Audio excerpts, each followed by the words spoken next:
Mwiriwe neza, uyu munsi tugiye kwiga uburyo ushobora kwifashisha Excel, ukaba wakoroshya akazi kajyaga kugufata umwanya munini, ukaba wagakora mu gihe kitari kinini bitewe n'ubushobozi Excel ifite. Hari icyo twita Power Query, ariko hari n'ikindi tuzabona nyuma cyitwa Power BI. Byose ni tools zikoreshwa hamwe na Excel zishobora kugufasha koroshya akazi ndetse no kukwihutisha mu gihe wajyaga kumara igihe kinini ukora ibintu, Excel ikagufasha kubikora mu buryo bwihuse. Aha ngaha dufite dataset ebyiri muri kubona muri no document ya Excel.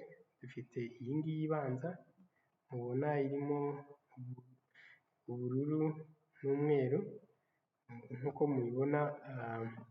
Dufite linye zigera kuri 481. Iyo ni dataset ya mbere tugiye gukoresha. Iyi dataset turi bukoreshe turayisanga aha ngaha, nayo murayibona ko ifite linye zigera ku 116. Tugiye gukora iki uyu munsi? Icyo tugiye kureba uyu munsi, abantu bamenyereye ibintu bya data analysis, muzi neza yuko kugira ngo dukore analyse ya data dufite zigombye kuba hari format zirimo idufasha kuzanaliza mu buryo bworoshye. Iyo format itubahirijwe bidusaba kubanza gukoresha guca muri step yo gucleaninga data dufite. Ni muri urwo rwego rero icyo tugiye kurebaho uyu munsi ni uburyo Excel ishobora kudufasha gucleaninga dataset dufite ikajya mu buryo dushaka kugira ngo tubone gukomeza dukora analysis ya dataset dufite. Uyu mwanya rero murabona yuko aha dufite icyo twita column ifite dataset yitwa description. Iyi column yitwa description, murabona ko nubwo ari column imwe ariko ihuza ibintu byinshi. Murabona uwitwa Carlota, murabona aha ngaha icyo twakita nka date, murabona akandi slash kariho hirya, tukagira west, bikurikiranya n'izindi linye nabyo niko bimeze. Iyi column bigaragaza yuko uwabikoze yahurijemo data nyinshi azihuriza muri column imwe. Rero dataset yujuje umwimerere wo gukorerwa analyse yagombye kuba buri données z'ubwoko runaka zagombye kuba ziri muri colonne imwe. Icyo twita colonne, aha murabona aha dufite A, B, aha dufite C. Ibi byose nibyo twita colonne. Noneho twajya aha ngaha murabona nk'aha dufite 1, 2, 3 kuzagenda ukamanuka ukagera kuri 1,048,576. ni linye Excel ifite. Rero dataset yacu kugira ngo ibe yujuje umwimerere yagombye kuba itandukanya ibi ngibi. Mu buhe buryo? Aha twagombye kuba dufite colonne ifite amazina Carlota, akaza hano ukwaho n'uriya wundi Aspen, hano hirya tukagiramo iriya tariki 2016, tukagiramo aha ngaha ku itariki 4 z'ukwa 2 2016. Noneho aha tukagira iriya region, nk'iyo twakita west, iyo twakita south, gutyo. Noneho izi urabona ko bibyaye colonne 3, ariko aha ngaha tuyibifite muri colonne imwe. Ibi rero nibyo tugiye gukosora muri ino video. Icyo tugiye gukora ni iki? Tugiye kureba uburyo ushobora kwifashisha ubushobozi bwa Excel igafata dataset nyinshi ukayereka format ushaka gushyiramo ibintu, yarangiza n'izindi data uzashyiramo iyo ikajya yibuka bya bintu wayibwiye igomba gukora, ikabyapurika ku ma dataset yose ufite. Nibyo rero tugiye gukora kuri iyi dataset ibanza naberetse hano, tukaza no kubikora kuri iyi dataset twabonye aha handi. Murabona ko dufite dataset ebyiri zitandukanye. Icyo nakwibutsa nuko kugira ngo Excel ikore akazi kayo neza, nuko dataset tugiye gukoreramo tuyihinduramo a table. A table ni iki? Urabona ninkanda aha ngaha muri iyi dataset harahita hafunguka akantu kitwa design.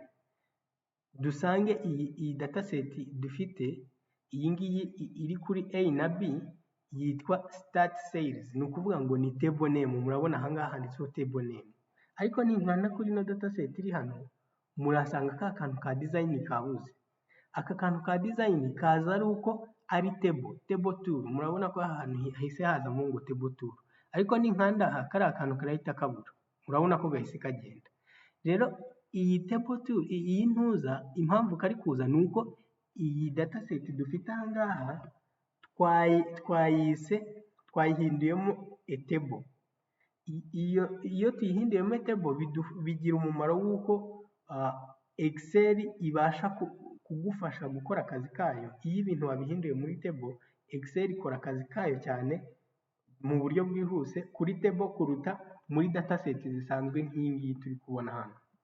Ibyo ndaza kubibereka turimo gukomeza mu byo turi gukora, ariko kugeza uyu mwanya iyo ushaka guhinduramo iyi dataset yawe, kuyihinduramo table, icyo ukora uza reka tubikorere kuri ino dataset yindi twabonaga, kuko iyi ngiyi yo twamaze kuyikorera table. Turaza ahangaha duhitemo dataset yose tuyihindure table. Kuyihindura table tubigenza gute? Turaza tukajya dukoresha Alt JTA. Murabona ikintu kigiye gufunguka, Control Alt. Nkuko mubibona, iyo dukanze ahangaha tukaza kuri data, turajya kuyihindura ntuza, turajya kuyihindura table. Mu kuyihindura table dukanda kuri aka ngaka. Sinzi niba mubonye ahantu tunyuze, dufashe ino dataset turayiselectinga. Kuyiselectinga nkoresha Control Shift, Control plus Shift. Niba nakanze ahangaha, ubwo ninshaka guhita njya ku nguni heza kuri dataset, ndahita mfata Control Shift plus aka gafresh kareba hano hirya. Biraterwa na keyboard wowe ufite, uhita ukanda kuri right arrow cyangwa fresh ireba hirya iburyo bwawe. Noneho iyo mbigenjeje gutyo, murabona ko mpisemo ligne yose iyi dataset kugira ngo manuke hasi. Noneho mpitemo dataset yose mu mpande zose, ndahita nongera nandika ahangaha Control Shift, hanyuma kireho down arrow, kaba kareba hasi. Ndabona ntari kubona ntuza, reka nkoreshe V kugira ngo wenda mubibone. Kaba kareba hasi, ntabwo kaba kareba hejuru cyangwa iburyo cyangwa ibumoso, kaba kareba hasi. Ni ukuvuga ngo rero ndaza nkanda aha Control Shift right arrow, nayo ngira kuri down arrow, birahita bimanuka hepfo. Murabona yuko duhisemo ya table yacu yose. Hanyuma tugiye kuyihindura muri table, tujya kuri insert tab, tugakanda kuri table. Iyo ukanze kuri table, murabona ko bansabye ngo create a table, where is the data for your table. Niba ntari nahisemo ya table, baguha uburyo bwo guhitamo aho iyo table yawe data ziherereye zirajya muri iyo table. Barangiza bakagusaba gutikinga niba iyo table yawe ifite headers. Headers ni iki? Ni ukuvuga ngo niba uyu murongo wa mbere mfite ari igisobanuro cya data mfite muri aya makoramu, icyo gihe ndi bukanda aha nyigire header. Ariko niba byose ari dataset nta header iriho, ni ukuvuga ngo nta description ya columns ziriho, aha ntabwo ndi buhatikinge. Hanyuma nindangiza ngire OK. Ningira OK, murabona yuko ya dataset yanjye ihise nayo ijya muri format y'iyi yindi iri ibumoso. Murabona ko bise bisa. Ni ukuvuga ngo iyi ngiyi ivuye muri normal dataset, itari iri muri format ya table, none Excel ihinduye table. Noneho icyo tugiye gukora ni iki? tugiye gufata iyi dataset. Ahangaha ubwo icyo nashaka kuberekana uburyo bahindura dataset itari muri table tukayihindura table kugira ngo Excel ize gukorana nayo byoroheje. Ariko ahangaha ibi byo ntabwo ari byo twari interesa, ahubwo reka tujye mu kazi k'uyu munsi. Tugiye gukanda muri no table kuko niyo duheraho, tuyite wenda table A. Table A nubwo ifite izina ryayo si ngombwa wenda kuryitaho cyane. Iyi table ibanza, niturangiza tujye kuri akazi nyako nyirizina ka Excel, turasanga Excel igira ibyo twita Power Query. Power Query ni ikora iki? Igufasha gukora ibintu wakorera byajyaga kugusaba guhora usubiramo kubera dataset nyinshi uri kubikoreraho. Noneho Excel wowe ukayitoza icyo ushaka gukora, ukayibwira ati ndashaka nubona dataset z'ubu bwoko uze kuzihindura muri ubu buryo, umpe final result cyangwa end result iraza kuba iyi ngiyi. Ukabikorera ku kantu kamwe, noneho ukaza kuyiha n'izindi data nyinshi ikabihindura kwa kundi, kuko wamaze ni nko kuyitraininga, aribyo twita gukoresha Power Query. Tugiye kuza aha dukoreshe from data. Icya mbere ufata ya table tuyihindure, tuyijyane noneho aho dukorera, dutoreze Excel gukora bya bintu kugira ngo muze kubona resulta n'uburyo yihutisha akazi. Murabona yuko ya dataset twari dufite iyizanye hano. Hatangiraga uyu Carlota wavutse ku itariki 5/5/2016 akaba aherereye muri West. Ibi ngibi twabonye yuko mu by'ukuri iyi column itujuje ubuziranenge. Icyo tugiye kuyigira, tugiye kuyicagagura mu duce. Kuyicagagura mu duce, turaza, murabona ahangaha dufite akantu kitwa kari kuri home muri query editor. Ubu twageze muri query editor. Query editor ni iki? Ni ahantu uganirira na Excel ukayiha komande y'ibyo igomba gukora, kandi ikaguma ibyibuka no mu bindi uzakora ejo. Iyo komande niba igihari ikazayishingiraho itiritinga izindi data niba zubahirije umurongo wahaye Excel. Icyo rero tugiye gukora ahangaha ni iki? Tugiye gufata ino column tuyicemo ibice bitatu. Nk'uko mubona hariho izina ry'abantu ribanza, hagakurikiraho itariki, ukwezi n'umwaka, hanyuma hagakurikiraho icyo twakita nka region cyangwa province, cyangwa byaterwa na dataset ufite. Noneho icyo tugiye gukora ni iki? Ni split column. Tugiye kuyitandukanya dushingiye kuri icyo bita delimiter. Delimiter ni ukuvuga ni akantu kadufasha kumenya, kari buze gufasha Excel kumenya aho iri butandukanyirize dataset column ushaka gucagagura. Ako kantu nk'uko murebesheje amaso, igitandukanyije izi data muri iyi column ni aka kantu kaga slash. Aka kantu kareba iburyo kaberamye. Tugiye kubwira Excel rero uburyo iri bumenye gutandukanya dataset zacu. Murabona ko harimo akantu kaga space, harimo space, hakajyamo kari akantu kaberamye, hakajyamo space nanone. Ibyo bintu birafasha Excel kumenya ngo nicagagura column irashingira kuki, kugira ngo itaza gukoramo amakosa. Ninkanda ahangaha, murabona ko Excel isikora ibintu neza. Urabona ko bya bintu twari dufite, ya column yari ivangavanze, Excel kuko nyibwiye criteria cyangwa ikishingiraho, ihise ifata za data zawe zarengaga 440 ingahe, izi zicagaguramo amazina gikwayo. Murabona column y'amazina yise description 1, column ya date yita description 2 na description 3 ya region.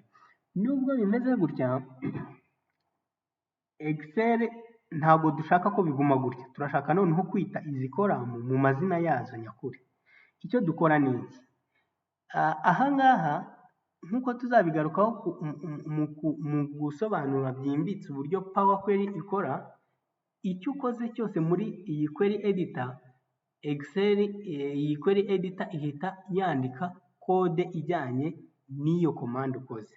Murabona ahangaha turamutse tujaginze cyangwa se tera umutwe, biragaragara yuko ahangaha ari amazina dufite ahangaha. Dufite description 1 murabona ko iri hano, dufite description 2 murabona ko iri hano, dufite description ya gatatu nayo murayibona ko iri hano. Ni ukuvuga ngo aha turamutse brainstorminze, bishoboka ko iyi description 1 ari iri zina by default query editor yacu yahise yita iyi column ibanza, kuko tutari twayendicatinze ngo amakolama atatu ibyaye ize kuyita gute, yahise iyitayo uko ibonye. Ifata ya column ibanza yitwaga description, iyita description 1 2 and 3. Noneho tugiye kuyita amazina yayo, wenda tuyite ko ari names kugira ngo tuze kugira ntuza column zumvikana. Ahangaha tuyite date, cyangwa se dushobora kuyita itariki, wenda tubishyire mu ariko reka tubirekere mu rurimi wenda ruda confusing abandi. Dushyireho hariya iya gatatu turayita wenda nka region, cyangwa se dushobora kuyita province, uko wabishaka kose. Ibyo Excel ibyo ntacyo bitwaye. Niturangiza kubyandika gutya dukanda kuri enter. Nidukanda kuri enter murabona yuko Excel ihise ikora ibintu akazi kayo neza, ibintu byose biragaragara neza. Ni ukuvuga ngo icyo twashakaga kuri uyu munota murabona ko Excel yagikoze neza. Noneho iyo urangije rero kubihindura murabona ko akazi kacu tugakoze mu ma step ane. Hari step ya source aho twakuye data, Excel hanyuma iza guhindura data type, ihindura ntuza. Ibi tuzabijyamo muri detail tugiye kwiga noneho uburyo Power Query na Power BI bikora mu buryo buri detail. Ibi rero bikoze mu ma step ane. Aha ngaha rero uyu munsi icyo dushaka kugira ni ukureba uburyo noneho Excel yoroshya akazi.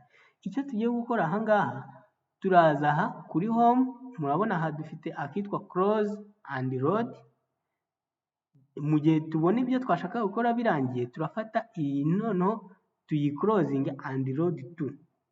Nidukanda Excel Power Query yacu irafungura kandi ka pop up itubaza ngo mbese urashaka kurodinga biriya ukoze urabirodinga he. Hari kubikora nka table, hari kubikora nka only create as a connection, cyangwa se ndetse ikanakubaza aho uri bubishyire. Hari no kuba wabigira as ukabyongera muri data model. Data model nabyo tuzabisobanura nyuma. Icyo tugiye gukora uyu mwanya, tugiye gufata biriya tumaze gukora tubyongere do creating another table, a new table ariko iri ku yindi sheet, a new sheet. Nibyo dukanda aha ngaha. Murabona yuko twari dufite sheet imwe yitwa CT, none bya bintu dukoze murabona ko ihise ifungura indi sheet yitwa 2. Reka tuyite final data set. Iyi ni tuyita final data set. Uko mubibona murabona yuko dufite data set yacu yuzuye kandi iri mu mwimerere twayishakagamo. Noneho icyo nashaka kubereka rero umumaro wa Power Query cyangwa se uburyo Excel yoroshya akazi. Tugiye gufata noneho ya data set twari dufite aha ngaha. Data set twari dufite aha ngaha yindi nayo ifite ibibazo ikeneye gukosorwa. Iyi ngiyi tuyikopiye kugira ngo mubone icyo Excel igiye gukora. Aha ngaha dufite data set yacu hano, murabona ko yari ifite, reka mpitemo rinye kugira ngo uhitemo rinye zose ziri muri data set. Ukora control shift ukafata akantuza, mbega iyi ngiyi niyo dukoresha control shift, aga flash kareba hasi cyangwa down arrow, ugahita umanuka hepfo. Murabona ko ihisemo ama rows yose. Dufite rows zigera kuri 481. Nitujya kuri ya final data set, reka turebe ko ari zifite nayo. Murabona yuko nayo ifite 481. Noneho icyo tugiye rero kureba uburyo Excel noneho ikora akazi kadasanzwe. Wowe wajyaga kurwana na Excel ukoresha amaformula rimwe na rimwe bigorana, ukongera gusanga hari aho wibeshye. Turakopiye ibi ngibi turebe uburyo Excel ikora akazi katoroshye kuri wowe, ariko rimwe na rimwe tuba tutazi imbaraga Excel ifite. ya dataset turayikopiye tugiye kuyipestinga hariya hasi. Noneho murabona yuko dataset yacu iragutse. Mu kanya twari dufite rows zigera kuri 481, none ubu ngubu nzihisemo za rows zose twamaze gupestinga ya dataset nshyashya tugize 597. Ariko tugarutse aha ngaha murabona ko ho nta cyahindutse. Duhisemo rows murabona ko zikiri 481.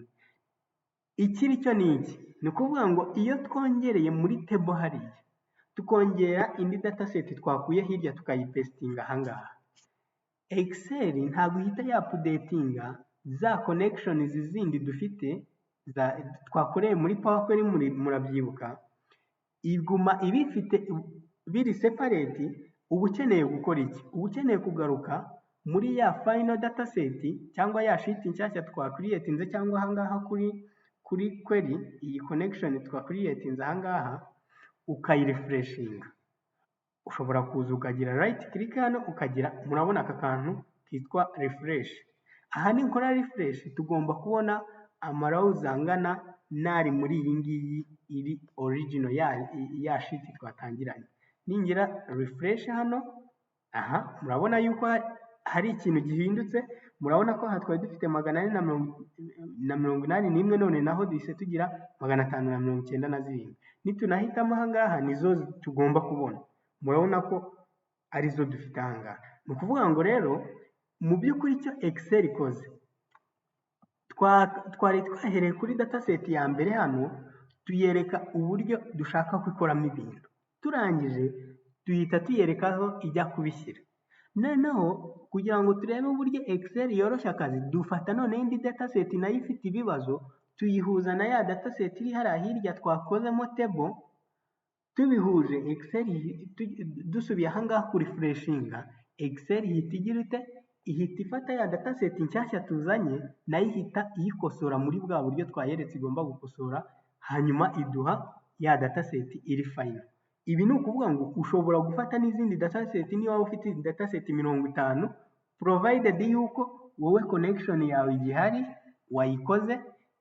Iyo umaze kubipestinga hariya niyo zaba ari rows zirenga miliyoni, iri buze kongera ihite, nukora refresh muri iyi table iri final, nukora refresh cyangwa ugakanda aha ngaha kuri refresh, iraza guhita ikosora za dataset zose wongeyemo, nirangiza ihita iguha yapudetinga ino final dataset, uhita ubona data zawe ziri final. Mu gihe iyo tujya guca mu buryo buri manuel tukajya kwandika amaformula bikosora n'iki, byajyaga kudusaba guhora dukopiya dupestinga amaformule twakoresheje hamwe tukajya kuyapestinga no ku yindi table. Ibyo rero ni uburyo buri traditionnel. Ubu ngubu Excel hari ibintu byinshi ishoboye gukora, ahubwo rimwe na rimwe tuba tutazi uko dukora. Ndumva ibyo twashaka kwigaho uyu munsi ari ibi ngibi. Mwakoze, ubwo tuzasubira ubutaha. Mugire umugoroba mwiza.